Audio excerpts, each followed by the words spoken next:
Hello सुवर्णमयी, तुम्हाला कधी असं वाटलंय का की तुम्ही एका सँडविच सारख्या झाला आहात? वरच्या बाजूला मोठी पिढी आहे जी तुम्हाला त्यांच्या अपेक्षांच्या ओझ्याखाली दाबून टाकते आणि खालच्या बाजूला दुसरी एक पिढी आहे जी आपल्या इच्छा आकांक्षांच्या आणि प्रायव्हसीच्या ब्रेडमध्ये तुम्हाला फक्त फिलिंग म्हणून वापरतीये. कधी कधी आपल्याला असं पण वाटतं ना की आपणच कुठेतरी कमी पडतोय. आपल्याच एका मैत्रिणीने मला नुकताच असा प्रश्न विचारला होता की आजकालच्या मुलांना फक्त सेवा हवी आहे, दुसरीकडे सासू सासरे किंवा पालक सतत मुलांना जन्म दिला आहे तर त्यांचं करणं तुमचं कर्तव्यच आहे अशी आठवण करून देतात. आम्ही गृहिणी दोन्ही पिढ्यांमध्ये सँडविच होऊन राहिलो आहोत, तर ह्यावर काय मार्गदर्शन करा? अगदी मनाला भिडणारा प्रश्न आहे हा, आणि मला खात्री आहे तुम्ही ज्या कोणी हा व्हिडिओ पाहत आहात त्यांच्यापैकी अनेकांनी कधी ना कधी हे सँडविच फिलिंग नक्कीच अनुभवलं असं. आधी तर मी ह्या प्रश्नाचं यथाशक्ती उत्तर देणार आहे आणि त्यानंतर टीनेजर मुलांशी कसं वागायचं आणि सोबतच स्वतःचा तोल कसा सांभाळायचा हे पण सांगणार आहे. तर मुलांना फक्त सेवा हवी आहे ह्या गोष्टीबाबत तुम्ही एक करू शकता. मुलांवरचं प्रेम कमी करू नका, पण आपल्या वागण्यातून हे जरूर जाणवून द्या की माझ्या वेळेचा आणि माझ्या कामाचा आदर केला गेला पाहिजे. तुम्ही सुपरवुमन नाही, एकटी बाई दिवसाचे 24 तास काम करू शकत नाही. मुलांना आणि शक्य असेल तर मोठ्यांना सुद्धा काम वाटून घ्यायला सांगा. प्रेमाने सांगा, पण ठामपणे सांगा. तुमची मानसिक आणि भावनिक स्थिरता, मजबूती हीच तुमची खरी ताकद आहे. दुसरीकडे मोठ्यांचं कामच आहे तुम्हाला बोलणं, आणि इतक्या वर्षांची ती सवय तुम्ही आता बदलू शकत नाही. तर तिकडे आधी दुर्लक्ष करायला शिका. त्यांना समजायला वेळ लागेल, पण ठाम राहा, कारण त्यांनी काहीही बोललं तरी तुम्हाला माहित आहे की तुम्ही योग्य तेच करताय. कर्तव्य ह्या शब्दावर वाद घालू नका, पण जेव्हा मोठी माणसं हे तुझं कर्तव्य आहे असं म्हणतात तेव्हा स्वतःला सांगा, मी हे करते कारण माझं मुलांवर प्रेम आहे, कर्तव्य म्हणून नाही. तुम्ही 2 पिढ्यांच्या मध्ये आहात. तुमच्या हातात आहे की कोणत्या बाजूला किती वजन द्यायचं. तुमचं पहिलं कर्तव्य मुलांसाठी किंवा मोठ्यांसाठी नाही, तुमचं पहिलं कर्तव्य आहे स्वतःसाठी. तुम्हाला तुमच्या आयुष्याचा रिमोट कंट्रोल तुमच्या हातात घ्यावा लागेल. लहान किंवा मोठ्या कुणालाही तो रिमोट कंट्रोल देऊ नका. आता बघूया की ओव्हरऑल ह्या वयातल्या मुलांशी कसं वागायचं. या वयात मुलं बदलतात हे आपल्याला माहिती आहे. टीनेजर म्हणजे काय हे आपण पुस्तकांमध्ये वाचलंय, व्हिडिओजमध्ये ऐकलंय, पण जेव्हा ही वेळ स्वतःच्या घरात येते ना तेव्हा सगळी पुस्तकी माहिती बाजूला पडते आणि मनात फक्त एकच भावना उरते, एकटेपणा. आपण त्यांच्यासाठी काय करत नाही. घरातली सगळी कामं, आपल्या कामाची धावपळ, त्यांच्या आवडीचा स्वयंपाक, आणि तरी सुद्धा जेव्हा संध्याकाळी ती खोलीचा दरवाजा लावून घेतात तेव्हा आपल्याला वाटतं मी त्यांच्या आयुष्यात आहे की नाही. आपण त्यांना विचारतो आज दिवस कसा होता, आणि उत्तर काय येतं, ठीक. जेवण काय करू, काहीही. हा संवाद नाहीये, ही फक्त शब्दांची देवाणघेवाण आहे. ह्या संपूर्ण प्रवासात आपला जो एकटेपणा आहे ना तो कुठेतरी आपल्यावर एक ओझं बनून राहतो. टीनेजर मुलांबाबतची पहिली आणि सगळ्यात मोठी समस्या आहे ती म्हणजे कम्युनिकेशन गॅप, संवादातलं अंतर. एक काळ होता जेव्हा हीच मुलं लहान होती आणि आपल्या मागे मागे फिरायची. कोणतीही गोष्ट असली तरी आई आई करत धावत यायची. आणि आता त्यांची स्वतःची एक वेगळी दुनिया आहे. फोन, मित्र किंवा मग नुसती शांतता. तुम्ही जेव्हा त्यांना काही विचारायला जाता तेव्हा त्यांचं बोलणं काय असतं, ओके नंतर बोलू, किंवा त्यांचा फेवरेट डायलॉग, प्लीज मला एकटं सोडा. त्यांना वाटतं आपण त्यांच्या आयुष्यात ढवळाढवळ करतोय, आपण त्यांच्यावर विश्वास ठेवत नाहीये, पण खरं तर आपण फक्त त्यांच्याशी संवाद साधायला बघतोय. हा प्रश्न फक्त संवादाचा नसतो, हा प्रश्न असतो सुरक्षिततेचा. कारण जोपर्यंत ते बोलतात तोपर्यंत आपल्याला वाटतं की सगळं काही ठीक आहे, नाही का? पण मूल काही शेअर करतच नसेल तर आपल्याला सुद्धा त्यांच्या सुरक्षिततेची चिंता लागून राहते. ते काय करत असतात, त्यांची संगत चांगली आहे का, असे 1000 प्रश्न आपल्याला पडत राहतात. त्यामुळे ह्यात काय करू शकतो ते आता आपण बघूया. पहिली छोटी पण महत्त्वाची सवय लावून घ्या, ती म्हणजे दिवसातून एकदा जेव्हा जमेल तेव्हा त्यांच्या खोलीत फक्त 10 मिनिटांसाठी जा, किंवा ती जिथं बसलेली असतील तिथे आसपास 10-15 मिनिट राहा. पण नियम काय, ह्या 10 मिनिटात अभ्यास, मार्क किंवा स्क्रीन टाईमबद्दल बोलायचं नाही, किंवा कुठल्याही प्रकारची त्यांच्या वागण्याबद्दल तक्रार, टीका करायची नाही. फक्त साध्या गोष्टी बोला, अगदी जनरल, आपल्या आजूबाजूच्या वातावरणाविषयी. तुम्हाला कुणाविषयी काही शेअर करायचं असेल तर ते थोडक्यात बोला. ही 10 मिनिटं तुम्ही त्यांना फक्त पाहायला जाता, ऐकायला जाता, न्यायाधीश बनून नाही. त्यांच्या हे लक्षात येऊ द्या की आई माझ्यावर ओरडण्यासाठी आली नाहीये, तर ती फक्त माझ्या सोबत आहे. त्यांना सतत अभ्यास कर, कुठे होतास हे विचारू नका. फक्त त्यांच्यासोबत दररोज 10-15 मिनिटं शांतपणे बसा. ही 10-15 मिनिटं म्हणजे फक्त त्यांच्या खोलीत उपस्थिती लावणं आहे. ह्या वेळेत मार्कांवर चर्चा नको, फक्त प्रेमळ गप्पा किंवा अगदी नुसती शांतता. त्यांना वाटलं पाहिजे की आई माझ्यावर जजमेंट न करता फक्त सोबत आहे. ह्या वयातली दुसरी मोठी समस्या म्हणजे प्रायव्हसीची मागणी. टीनेजमध्ये आल्यानंतर मुलांचं जग बदलत असतं. त्यांचे मित्र, मैत्रिणी, त्यांचे कपडे, त्यांचं बोलणं बऱ्याच वेळा ते आपल्याला आवडत नाही. हे काय घातलंयस, हेअरकट कसा केलाय, हे आपले शब्द तयारच असतात. पण तुम्हाला माहिती आहे, या वयात त्यांना स्वतःची एक वेगळी ओळख निर्माण करायची असते. त्यांना जगाला सांगायचं असतं की मी आता फक्त आईवडिलांचं बाळ नाहीये, मी एक स्वतंत्र व्यक्ती आहे. जेव्हा ते खोलीचा दरवाजा बंद करतात किंवा आपल्यापासून दूर दूर राहतात, तेव्हा आपल्याला वाटतं हे माझ्यापासून काहीतरी लपवतायत. आणि मग आपण आपल्याच मनात अपराधीपणाची भावना घेऊन जगतो की मी चांगलं शिकवायला कमी पडले. आणि अर्थातच मनात संशयसुद्धा येतो. तुम्ही त्यांची आई आहात, तुमचा त्यांच्यावर पूर्ण हक्क आहे, पण त्यांच्या प्रायव्हसीचा आदर करा. हे वागणं त्यांना हे सांगतं की मी तुला एक मोठी व्यक्ती मानते. ह्या प्रॉब्लेमवर उपाय म्हणून तुम्ही हे करायचंय की त्यांच्या निर्णयांचा आदर करा. त्यांच्या खोलीची सजावट, त्यांचा अभ्यासाचं टेबल, त्यांच्या वस्तू ह्याच्यावरचा कंट्रोल त्यांना द्या. त्यांचं विश्व त्यांना त्यांच्या पद्धतीने सांभाळू द्या. छोट्या छोट्या चुका करूनच ते शिकणार आहेत. तुमची मुलं आता मोठी झाली आहेत. त्यांच्या खोलीत जाण्यापूर्वी नॉक नक्की करा. नॉक करणं म्हणजे मी तुझी आई आहे हे विसरून जाणं नाही, तर मी तुझ्या स्वातंत्र्याचा आदर करते हे दाखवणं आहे. जेव्हा तुम्ही त्यांना मोठी व्यक्ती म्हणून वागवता, तेव्हा ते सुद्धा जबाबदारीने वागण्याचा प्रयत्न करतात. तिसरा प्रॉब्लेम, मोबाईल आणि स्क्रीन टाईमची लढाई. ही आहे आजच्या युगातली तिसरी आणि सगळ्यात त्रासदायक लढाई.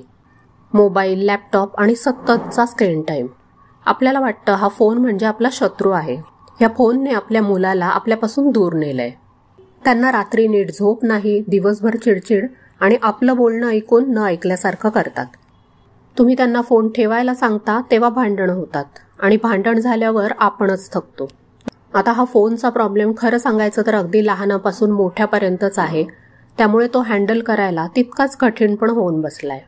तर करायचंय काय? तू फोन ठेव असं म्हणण्याऐवजी एक फॅमिली झोन तयार करा. उदाहरणार्थ रात्री जेवणाच्या वेळी किंवा घरात टीव्ही बघताना सगळ्यांचे फोन एका बाजूला ठेवले गेले पाहिजेत. नियम सगळ्यांसाठी सारखा असला पाहिजे. तुम्हालाही तुमचा फोन बाजूला ठेवावा लागेल. तर हे काम कसं करतं? तुम्ही स्वतः फोन बाजूला ठेवल्यामुळे तुम्ही एक चांगला आदर्श बनता. त्यांना एकट्याला त्याग करायला लावणं बंद करा. सगळ्यांनी मिळून ब्रेक घ्या. आणि जेवताना तुम्ही स्वतः टीव्ही बघताय पण मुलांना मात्र फोन घेऊ नको म्हणून सांगताय, हे ह्या वयातली मुलं तरी नाही ऐकणार. तुम्ही स्वतः काय करताय हे सगळ्यात महत्त्वाचं आहे. तुम्ही दिवसभर फोन बघत असाल तर मुलांना उपदेश देणं थांबवा. थोडा का होईना वेळ, पण फोनशिवाय एकत्र घालवा. टीनेजर वयातली चौथी समस्या म्हणजे भावनांचा कल्लोळ. ह्या वयात त्यांच्या शरीरामध्ये हॉर्मोनल चेंजेस इतके वेगाने होत असतात की त्यांना स्वतःलाच कळत नाही की त्यांचा मूड का बदलतोय. आज हसणारी मुलगी उद्या तुमच्यावर लहान गोष्टीसाठी चिडते. नेहमी बडबड करणारा मुलगा एकदम शांत होऊन बसतो. ह्याच्यामुळे आपल्यालाही राग येतो, दुःख होतं. आपण त्यांच्यावर प्रेम करतो, काळजी घेतो आणि हे त्यांचं वागणं असं आपल्याला वाटतं. आपल्याला लगेच हे वाटायला लागतं की हा माझ्यावर पर्सनल अटॅक आहे आणि ह्यामुळेच भांडणं वाढतात.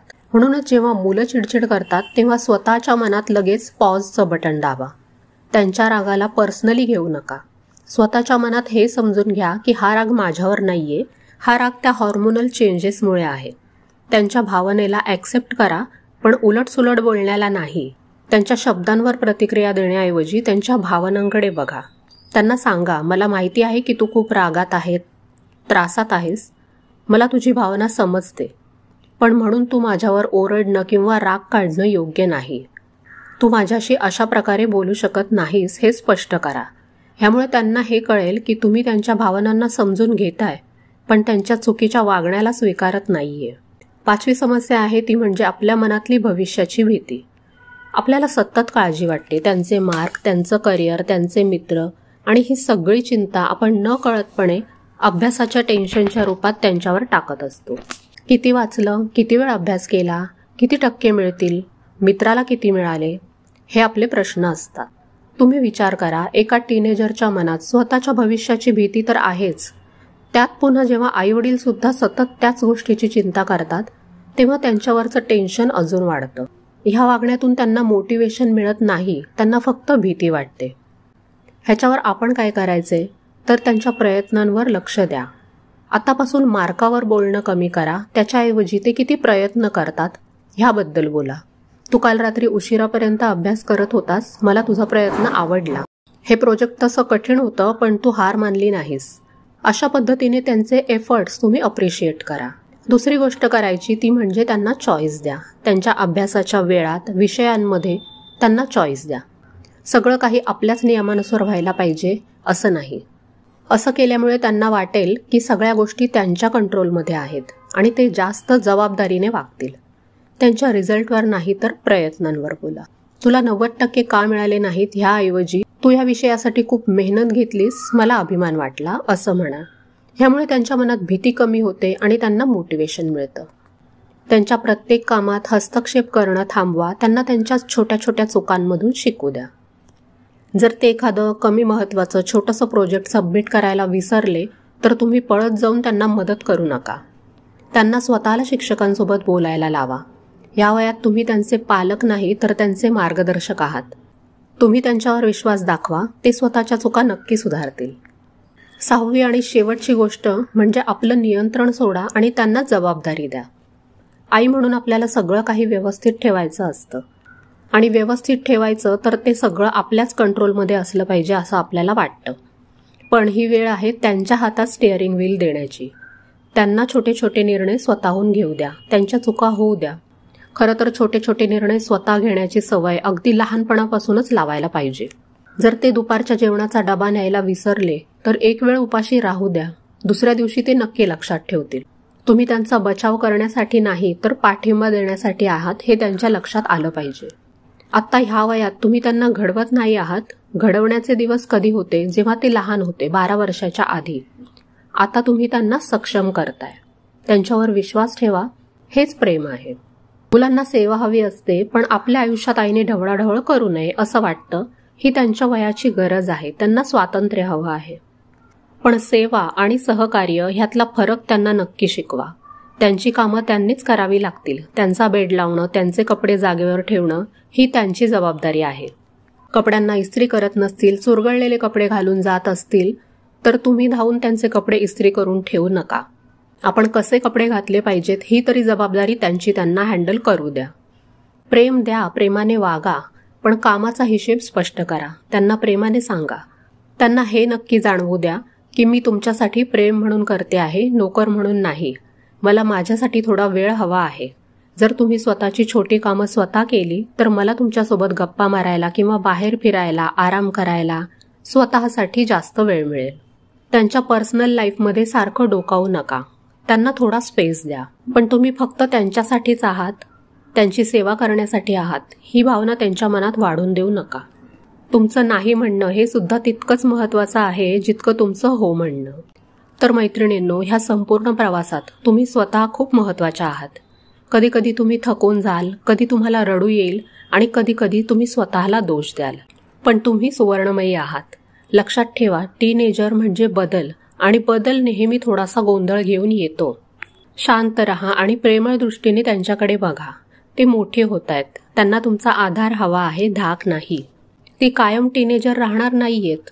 तुम्ही लहानपणापासून त्यांच्याशी जसं नातं बनवलंय ते पुढे मोठी झाल्यावर अजून मजबूत होणार आहे. आणि हा मधला काळ फक्त थोडासा चॅलेंजिंग आहे, तुमच्यासाठी पण आणि त्यांच्यासाठी पण.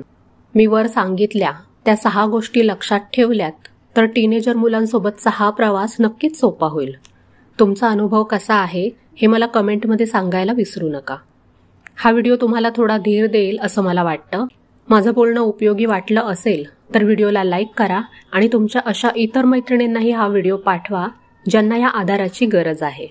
आणि हो, सुवर्णमयी चॅनेलला सबस्क्राईब करायला विसरू नका. पुन्हा भेटूया. तोपर्यंत आनंदात राहा.